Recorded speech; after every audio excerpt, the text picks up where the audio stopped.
सच्ची भक्ति का रहस्य। श्री कृष्ण बताते हैं, भक्ति का अर्थ केवल मंदिर जाना, दीप जलाना या घंटियां बजाना नहीं है। सच्ची भक्ति वह है जब तुम्हारा हृदय भगवान से जुड़ जाए। कई लोग सोचते हैं कि भक्ति केवल मंत्र जाप या भजन गाने में है, परंतु मैं कहता हूं भक्ति का असली स्वरूप है मन की शुद्धि और आत्मा का प्रेम। जब तुम्हारा मन स्वार्थ से मुक्त हो, जब तुम्हारा हृदय निर्मल हो, तब हर श्वास में भक्ति होती है। भक्ति का अर्थ है भगवान को प्रेम करना बिना किसी शर्त के। जैसे एक बच्चा अपनी मां से प्रेम करता है, न तो डर से, न किसी लाभ के लिए, बल्कि केवल प्रेम से।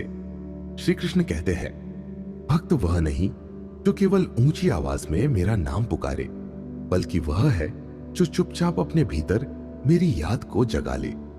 भक्ति वह नहीं जो समाज को दिखाने के लिए की जाए, बल्कि वह है जो आत्मा को प्रकाशमान कर दे। भक्ति का असली रूप है सेवा। अगर तुम भूखे को भोजन कराओ, दुखी को सहारा दो, किसी को निराशा से उठाकर आशा दो, तो वही मेरी पूजा है।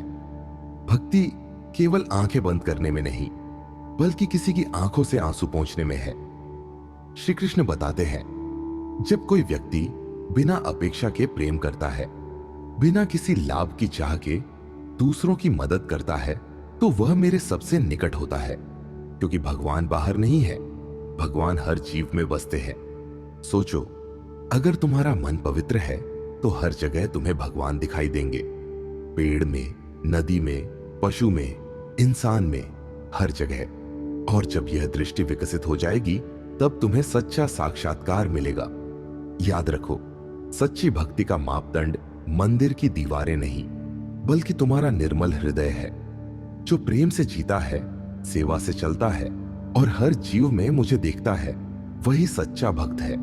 इसलिए भक्ति को कर्म से जोड़ो। सिर्फ पूजा मत करो, सेवा भी करो।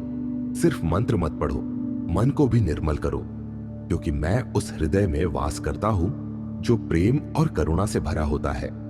अंत में श्री कृष्ण कहते हैं, भक्ति का रहस्य यही है, स्वार्थ छोड़ो, प्रेम अपनाओ और हर जीव में मुझे देखो। तब तुम देखोगे तुम्हारा हर पल भक्ति बन जाएगा और तुम्हारा जीवन स्वयं भगवान का आशीर्वाद बन जाएगा। राधे राधे।